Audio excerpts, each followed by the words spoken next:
Canal Entre Capas Book. Inscreva-se, é de graça. Compartilhe com os amigos. E curta o nosso conteúdo. Fazendo isso, você muito nos ajuda.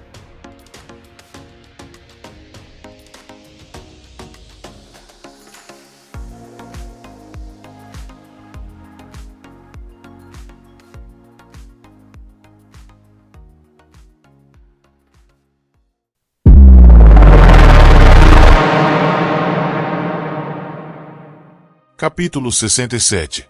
Michin.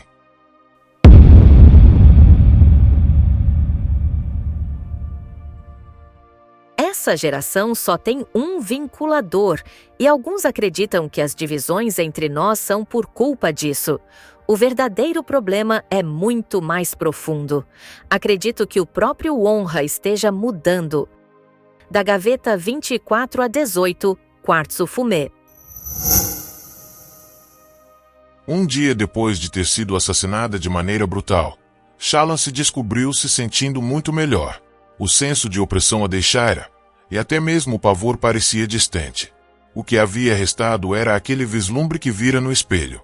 Uma rápida imagem da presença do desfeito, além do plano do reflexo. Os espelhos na loja da costureira não mostravam tais inclinações. Ela havia verificado todos. Só por via das dúvidas, entregaram um desenho da coisa que havia visto para os outros e avisou-os para ficarem alertas. Naquele dia, ela entrou na pequena cozinha, que ficava ao lado da oficina dos fundos, e encontrou Adolin comendo pão fino e coury enquanto o rei Elhokar estava sentado à mesa da sala, concentrado em escrever algo. Não, ele estava desenhando.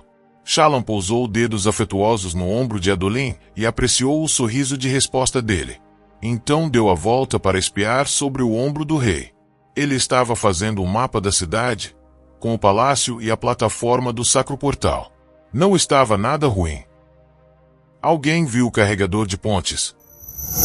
Questionou Elhokar. Aqui, disse Kaladin, vindo da oficina. Iokiska, seu marido e sua criada tinham saído para comprar mais comida, usando esferas que Elhokar havia fornecido. Aparentemente, ainda havia comida à venda na cidade, caso se tivesse as esferas para pagar. Eu projetei um plano sobre como proceder nessa cidade, disse Elhokar. Shallan olhou para Adolin, que deu de ombros. O que sugere, Vossa Majestade? Graças ao excelente reconhecimento da Teceluz, está evidente que minha esposa está sendo mantida prisioneira pelos próprios guardas. Não sabemos ao certo, Vossa Majestade, disse Kaladin. Parece que a rainha sucumbiu ao que quer que esteja afetando os guardas. De qualquer modo, ela precisa ser resgatada, disse Elhokar.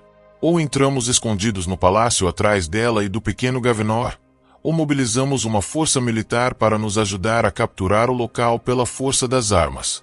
Ele tocou seu mapa da cidade com a pena. O Sacro Portal, contudo, permanece nossa prioridade. Luminosa Davar, quero que investigue esse culto dos momentos. Descubra como eles estão usando a plataforma do Sacro Portal. Iokiska havia confirmado que toda noite alguns membros do culto faziam uma fogueira no topo da plataforma. Eles guardavam o local todas as horas do dia. Se puder se juntar a qualquer ritual ou evento que eles estejam realizando, ficará a metros do Sacro Portal, disse o rei. Poderá transportar o platô inteiro para Uritiro e deixar que nossos exércitos lidem com o culto. Caso isso não seja viável, Adolin e eu, disfarçados de importantes olhos claros das planícies quebradas, vamos entrar em contato com as casas dos olhos claros na cidade que possuem forças de guarda particulares. Reuniremos o apoio deles e montaremos um exército para atacar o palácio, se necessário. E eu? Perguntou Kaladin. Eu não gosto do que ouvi desse tal de Azure. Veja o que pode descobrir sobre ele e sua guarda da muralha. Kaladin assentiu, depois grunhiu. É um bom plano, Elhokar, disse Adolin. Bom trabalho. Um elogio simples provavelmente não deveria ter feito o rei ficar tão feliz. Elhokar até atraiu um espreno de glória. Notavelmente, ele não parecia diferente dos comuns. Mas há algo que precisamos encarar, continuou Adolin. Você escutou a lista de acusações que aquela fervorosa, a que foi executada, fez contra a rainha. Eu. Sim. 10 glifos denunciando os excessos de Aesudã. Disse Adolin. Desperdiçando comida enquanto pessoas passavam fome. Aumentando impostos, depois dando festas extravagantes para seus fervorosos. Ellocar. Isso começou muito antes da tempestade eterna. Nós podemos perguntar a ela, disse o rei. Quando ela estiver em segurança. Deve ter acontecido alguma coisa. Aesudã sempre foi orgulhosa e ambiciosa, mas nunca foi tomada pela gula. Ele olhou para Adolin. Sei que Jasna diz que eu não devia ter me casado com ela. Que Aesudã era sedenta demais por poder. Jasna nunca entendeu. Eu precisava de Aesudã. Alguém com força. Ele respirou fundo. Então se levantou. Não devemos perder tempo. O plano. Você concorda com ele? Eu gostei, disse Shallan. Kaladin assentiu. É muito genérico, mas pelo menos é uma linha de ataque. Além disso, precisamos rastrear de onde vêm os grãos na cidade. Iokiska disse que os olhos claros os fornecem, mas também diz que os estoques do palácio estão fechados. Você acha que alguém tem um transmutador? Indagou Adolin. Acho que essa cidade tem segredos demais, respondeu Kaladin. Adolin e eu vamos perguntar aos olhos claros e ver o que eles sabem, disse Ellocar. Então olhou para Shallan. O culto dos momentos. Pode deixar, respondeu ela. Estou mesmo precisando de um casaco novo.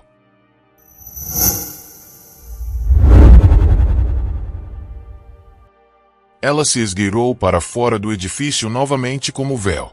Estava usando as calças e o casaco, embora esse agora tivesse um buraco nas costas. Ishna fora capaz de lavar o sangue, mas Vel ainda queria substituí-lo. Por enquanto, cobria o buraco com uma tesseluminação. Vel caminhou tranquilamente pela rua e percebeu que estava se sentindo cada vez mais confiante. Em Urithiru, ainda tinha dificuldades para vestir o casaco direito, por assim dizer. Ela fez uma careta ao pensar nas visitas aos bares, bancando a tola. Não era preciso provar o quanto se podia beber para parecer durona, mas esse era o tipo de coisa que não se podia aprender sem vestir o casaco, sem viver nele. Ela se voltou para o mercado, onde esperava sentir como estava o povo de Kholinar. Precisava saber o que eles pensavam antes que pudesse descobrir como o culto dos momentos surgiu, assim, compreender como infiltrá-lo. Aquele mercado era muito diferente dos de Urithiru, ou dos mercados noturnos de Kharbrandt. Em primeiro lugar, era obviamente antigo. Aquelas lojas velhas e erodidas pareciam estar ali desde a primeira desolação. As pedras tinham sido alisadas pelos toques de 1 milhão de dedos, ou marcadas pela pressão de milhares de passos. Todos, desbotados pela progressão de um dia após o outro.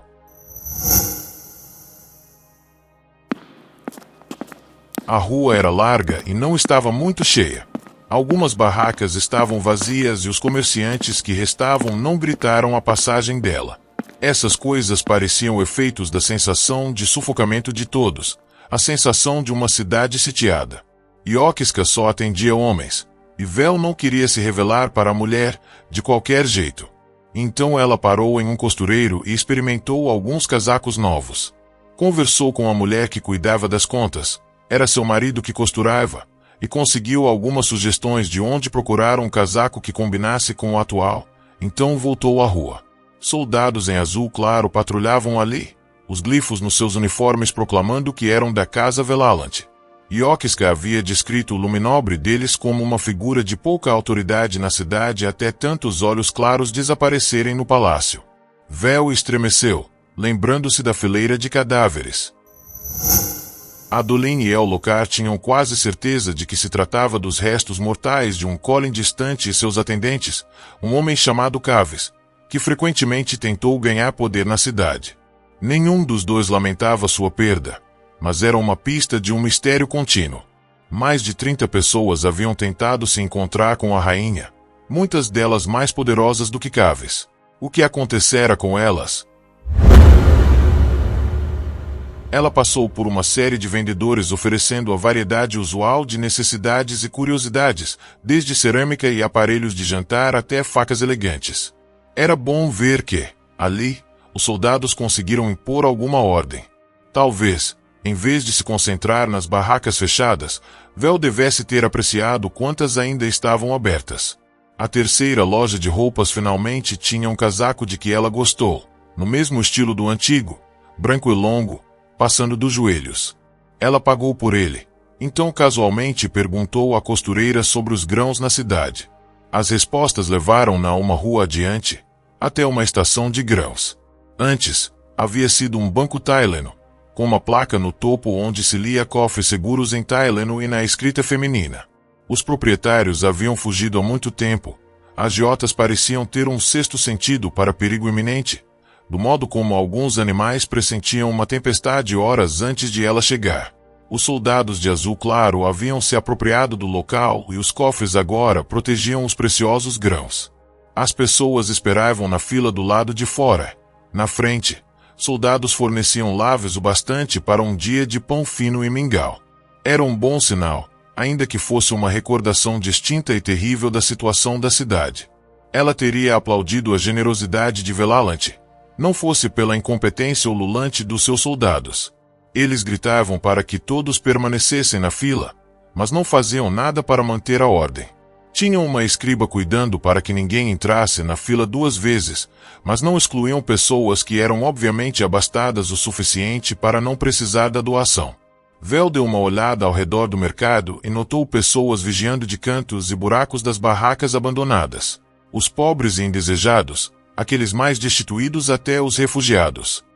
Roupas esfarrapadas, rostos sujos. Eles assistiam como esprenos atraídos por uma emoção poderosa. Vel se acomodou em um muro baixo ao lado de um buraco de drenagem. Um garoto estava encolhido ali perto, fitando a fila com olhos famintos. Um dos seus braços terminava em uma mão retorcida e inútil. 3 dedos eram meros calombos, os outros 2 eram tortos. Ela vasculhou o bolso da calça. Shallan não carregava comida, mas Vel sabia a importância de ter algo para mastigar. Ela poderia jurar que havia enfiado algo ali enquanto se preparava. Ali estava, uma tira de carne, transmutada, mas com tempero adocicado.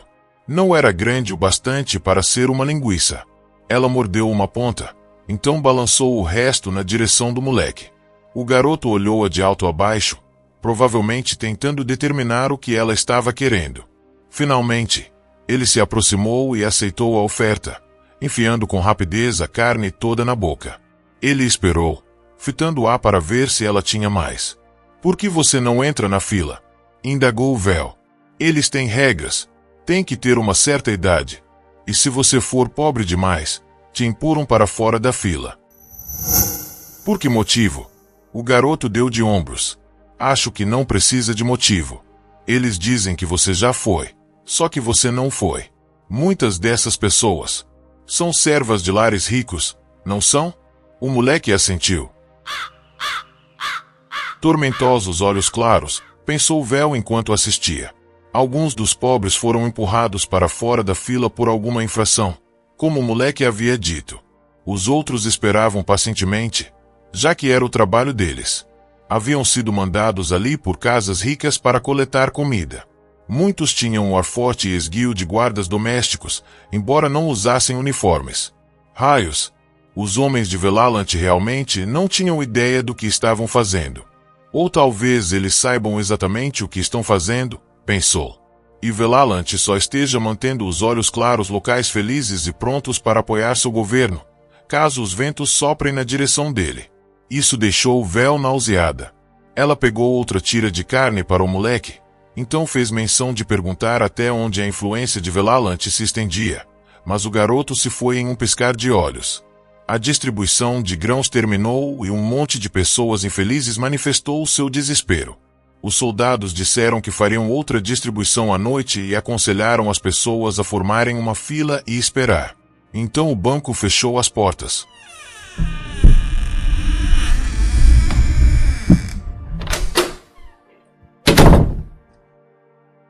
Mas onde Velalante conseguia a comida? Vel se levantou e continuou andando pelo mercado, passando por poças de espreno de raiva. Alguns pareciam as poças normais de sangue, outros eram mais parecidos com piche, negros como a noite. Quando as bolhas nos esprenos pretos estouravam, mostravam um vermelho por dentro, como se fossem brasas. Eles desapareceram conforme as pessoas se acomodaram para esperar, e esprenos de exaustão surgiram no lugar deles. O otimismo dela em relação ao mercado se evaporou. Passou por multidões em movimento, parecendo perdidas, e leu depressão nos olhos das pessoas. Por que fingir que a vida podia continuar? Estavam condenados. Os esvaziadores iam despedaçar aquela cidade? Se não deixassem todos simplesmente morrerem de fome. Alguém precisava fazer algo. Vel precisava fazer algo. Infiltrar-se no culto dos momentos subitamente parecia abstrato demais. Ela não podia fazer algo diretamente por aquelas pobres pessoas, só que não conseguira sequer salvar a própria família. Ela não tinha ideia do que Miraise havia feito com seus irmãos e se recusava a pensar sobre eles. Como poderia salvar uma cidade inteira? Ela abriu caminho pela multidão, procurando liberdade, sentindo-se subitamente aprisionada. Precisava escapar. Ela, o que era aquele som? Shallan parou subitamente, se virando, ouvindo. Raios! Não podia ser, podia. Ela foi em direção ao som, aquela voz. Você diz isso, meu caro, mas todo mundo conhece as luas. Dizia a voz. Como poderiam não conhecer? Nós vivemos toda noite sob seu olhar. Nós as conhecemos há mais tempo do que a nossos amigos, nossas esposas, nossos filhos. E ainda assim... Shallan avançou através da multidão que ia e vinha para encontrá-lo sentado em um muro baixo ao redor de uma cisterna de tempestade. Um braseiro de metal queimava diante dele, emitindo linhas finas de fumaça que se torciam ao vento. Ele estava vestido, estranhamente, em um uniforme de soldado, farda de sadeias, com o casaco desabotoado e um cachecol colorido ao redor do pescoço. O viajante, o chamado riso do rei. Traços angulosos, nariz pontudo, cabelo totalmente negro. Ele estava ali. Ainda há histórias a contar. Riso se levantou de um salto. Poucas pessoas estavam prestando atenção. Para elas, ele era só outro artista de rua. Todos sabem que Mishin é a mais esperta das 3 luas. Embora sua irmã e irmão estejam contentes em reinar no céu, agraciando as terras abaixo com sua luz, Mishin está sempre procurando uma chance de escapar dos seus deveres. Riso jogou alguma coisa no braseiro, produzindo uma baforada verde clara de fumaça da cor de Mishin, a terceira e mais lenta das luas. Essa história ocorreu durante os dias de Tissa, Continuou Riso. a maior rainha de Natanatan, antes da queda daquele reino. Abençoado com grande graça e beleza, o povo de Natan era famoso por toda Roshar. Ora, se vivessem naquela época, vocês teriam visto o leste como um local de grande cultura, não como um deserto vazio. A rainha Tissa, como vocês sem dúvida ouviram falar, era uma arquiteta. Ela projetou torres altas para sua cidade, construídas para subir cada vez mais, tentando alcançar o céu. Certa noite, Tissa descansava na sua torre mais elevada, apreciando a vista. Então aconteceu que Mishin, aquela lua astuciosa, passou bem perto no céu.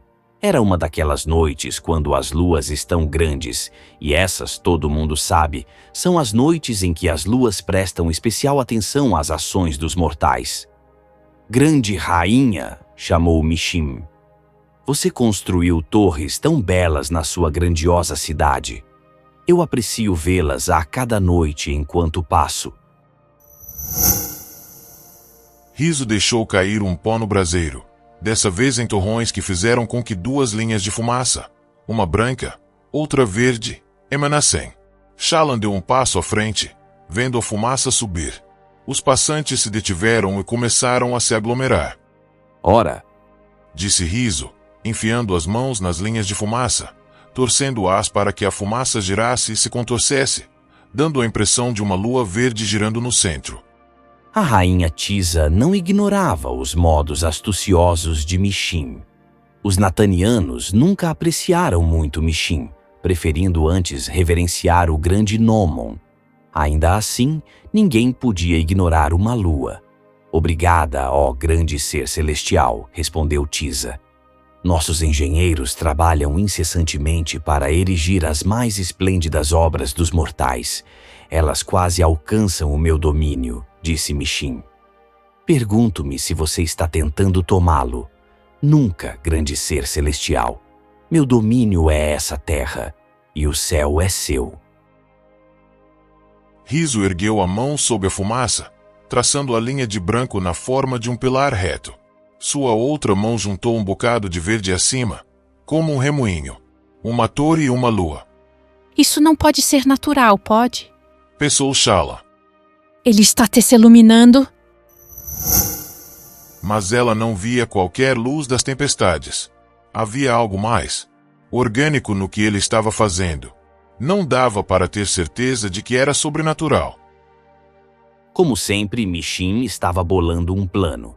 Ela detestava pairar no céu toda noite, longe das delícias do mundo abaixo e dos prazeres que só os mortais conheciam. Na noite seguinte, Michin novamente passou pela rainha Tissa na sua torre. É uma pena que você não possa ver as constelações de perto, pois elas são, na verdade, lindas gemas, formadas pelos mais hábeis lapidários, disse Michin. É mesmo uma pena, respondeu Tissa, mas todos sabem que os olhos de um mortal queimariam se tivessem tal nobre visão. Na noite seguinte, Michin tentou novamente. É uma pena que você não possa conversar com os esprenos de estrelas, já que eles contam algumas histórias deleitáveis, disse Michin. É mesmo uma pena, concordou Tissa. Mas todo mundo sabe que a linguagem dos céus enlouqueceria um mortal. Na noite seguinte, Michin tentou uma terceira vez. É uma pena que você não possa ver a beleza do seu reino de cima, pois os pilares e domos da sua cidade são radiantes. É mesmo uma pena, concordou Tissa. Mas essas visões são para os grandes seres celestiais. Contemplá-las seria blasfêmia. Riso deixou cair outra pitada de pó no braseiro, fazendo subir fumaça de um amarelo dourado. Àquela altura, dezenas de pessoas haviam se reunido para assistir. Ele gesticulou, fazendo com que a fumaça se espalhasse em um plano liso. Então a fumaça se ergueu novamente em linhas, formando torres. Uma cidade. Ele continuou a mover uma das mãos em círculos, desenhando a fumaça verde em um anel que, com um empurrão, ele fez girar sobre o topo da cidade amarelo-dourada. Era impressionante, e Shallan percebeu que estava com o queixo caído. Aquela imagem tinha vida. Riso olhou para o lado, onde havia deixado sua bolsa.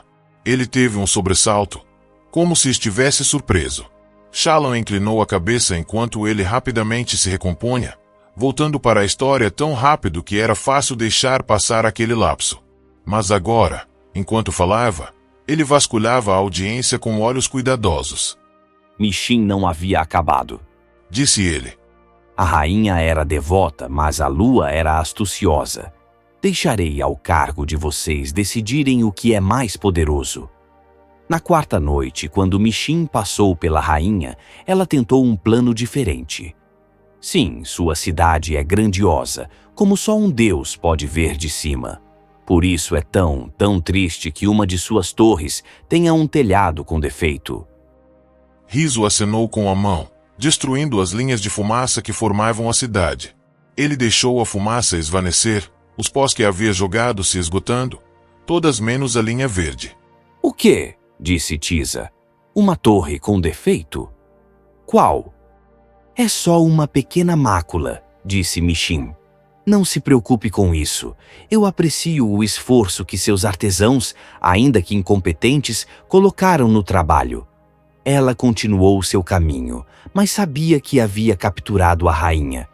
De fato, na noite seguinte, a bela rainha a aguardava na sua sacada. Ó grande ser celeste, chamou Tissa. Nós inspecionamos os telhados e não conseguimos achar a imperfeição. Por favor, me diga qual é a torre para que eu possa derrubá-la. Não posso dizer, falou Michin. Ser mortal é ser imperfeito. Não é certo esperar perfeição de vocês. Isso só deixou a rainha mais preocupada. Na noite seguinte, ela perguntou: Ó grande ser celeste, há uma maneira de eu visitar os céus? Fecharei meus ouvidos para as histórias dos esprenos de estrelas e desviarei meus olhos das constelações. Só olharei as obras defeituosas do meu povo, não as visões reservadas a vocês, para que eu possa ver com meus próprios olhos o que precisa ser consertado. Isso que você me pede é proibido, disse Mishim, pois teríamos que trocar de lugar e esperar que Nomon não percebesse. Ela disse isso com muita alegria, ainda que oculta, pois esse pedido era o que ela desejava. Fingirei que sou você, prometeu Tiza, e farei tudo o que você faz. Trocaremos de volta quando eu acabar, e Nomon nunca saberá. Riso abriu um grande sorriso. E assim a lua e a mulher trocaram de lugar. Seu puro entusiasmo pela história era contagioso e Shallan se pegou sorrindo também. Eles estavam em guerra, a cidade estava caindo, mas tudo o que queria era escutar o fim daquela história. Riso usou o pós para fazer subir 4 fios diferentes de fumaça: azul, amarelo, verde e laranja escuro. Ele os misturou em um vórtice hipnótico de cores. Enquanto trabalhava, seus olhos pousaram sobre Shallan e se estreitaram, seu sorriso tornando-se matreiro. Ele acabou de me reconhecer! Ela percebeu. Ainda estou usando o rosto de véu, mas como? Como ele soube? Quando ele acabou de misturar as cores, a lua havia se tornado branca e a única torre reta que ele fizera ao mexer na fumaça agora era verde pálida. Mishim desceu entre os mortais e Tiza subiu aos céus para ocupar o lugar da lua. Mishim passou o resto da noite bebendo, cortejando, dançando, cantando e fazendo todas as coisas que assistira de longe. Ela viveu freneticamente durante suas poucas horas de liberdade. Na verdade, ela ficou tão cativada que se esqueceu de voltar e assustou-se com a aurora. Ela apressadamente escalou a alta torre da rainha, mas Tiza já havia se posto e a noite havia passado. Mishim, agora, conhecia não só os deleites da mortalidade, como também sua ansiedade. Ela passou o dia em grande inquietação, sabendo que Tiza estaria aprisionada com sua sábia irmã e seu solene irmão, passando o dia no lugar onde as luas descansam. Quando a noite voltou, Mishim se escondeu na torre, esperando que Salas a chamasse e a repreendesse pelos seus desejos. Mas Salas passou sem comentários. Certamente, quando Nomon nascesse no céu, ele a censuraria por sua tolice. Mas Nomon passou sem nada comentar. Finalmente, Tiza ergueu-se no céu e Mishim a chamou. Rainha, Tiza mortal, o que aconteceu? Meus irmãos não me chamaram. Você conseguiu de algum modo não ser descoberta? Não, replicou Tiza. Seus irmãos viram imediatamente que eu era uma impostora. Então vamos trocar de lugar rápido, disse Mishim, para que eu possa contar-lhes mentiras e aplacá-los. Eles já foram aplacados, disse Tiza. Eles me acham encantadora. Passamos o dia festejando. Festejando? Os irmãos nunca haviam festejado com ela. Cantamos doces canções juntos. Canções? Os irmãos nunca haviam cantado com ela. É verdadeiramente maravilhoso aqui, disse Tiza. Os esprenos de estrelas contam histórias incríveis, como você prometeu, e as constelações de gemas são grandiosas aqui de perto. Sim, eu amo essas histórias e essas vistas. Eu acho que vou ficar por aqui, disse Tsa. Riso deixou a fumaça esvanecer até que um único fio verde permaneceu. Ele encolheu, minguando, quase apagado.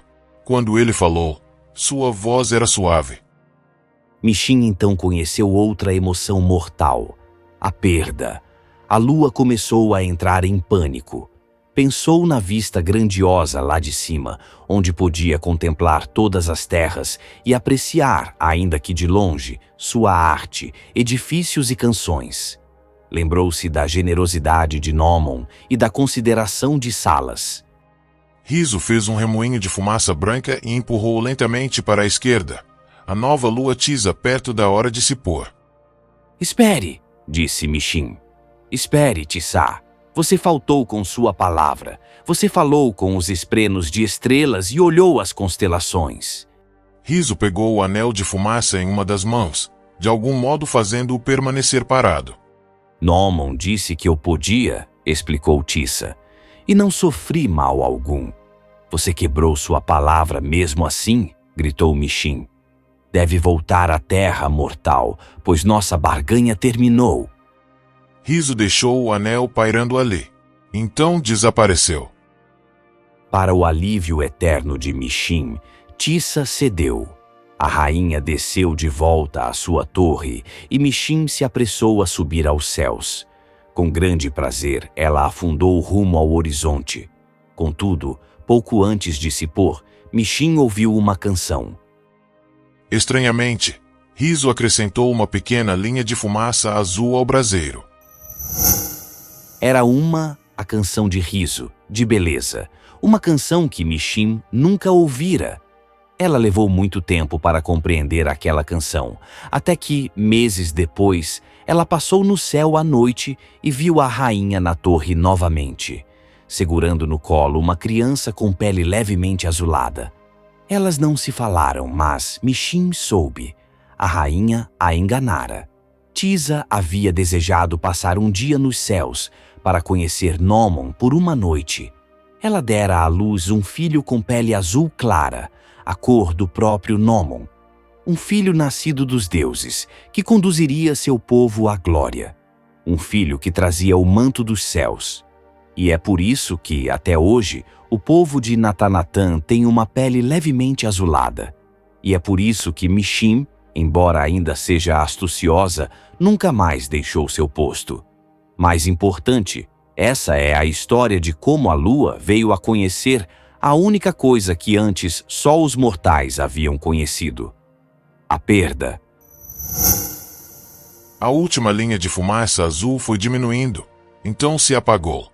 Riso não fez uma mesura para receber aplausos, nem pediu gorjetas. Sentou-se junto da mureta da cisterna que havia lhe servido de palco, parecendo exausto. As pessoas esperaram, atordoadas, até que algumas começaram a gritar pedindo mais. Riso permaneceu em silêncio. Ele suportou os pedidos, os apelos e finalmente as ofensas. Lentamente, a audiência foi se afastando. Por fim, só sobrou Shallan diante dele. Riso sorriu para ela. Por que aquela história? Perguntou ela. Por que agora? Não forneço os significados, criança. Você já deveria saber disso a essa altura. Eu só conto a história. Foi lindo. Sim, Disse ele. Então acrescentou. sinto falta da minha flauta. Da sua o quê? Ele se levantou de um pulo e começou a recolher suas coisas. Shallan se aproximou e deu uma olhada dentro da bolsa dele, vislumbrando uma pequena jarra, vedada no topo. Era quase toda preta, mas o lado voltado para ela era branco. Riso fechou a bolsa. Venha. Parece-me que você poderia aproveitar a oportunidade de me comprar algo para comer.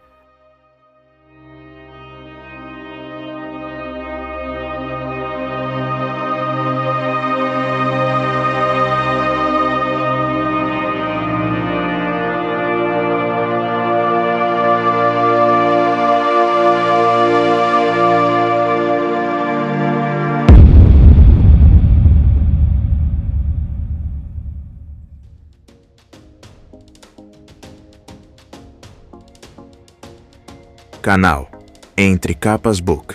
Inscreva-se, é de graça. Compartilhe com os amigos. E curta o nosso conteúdo. Fazendo isso, você muito nos ajuda.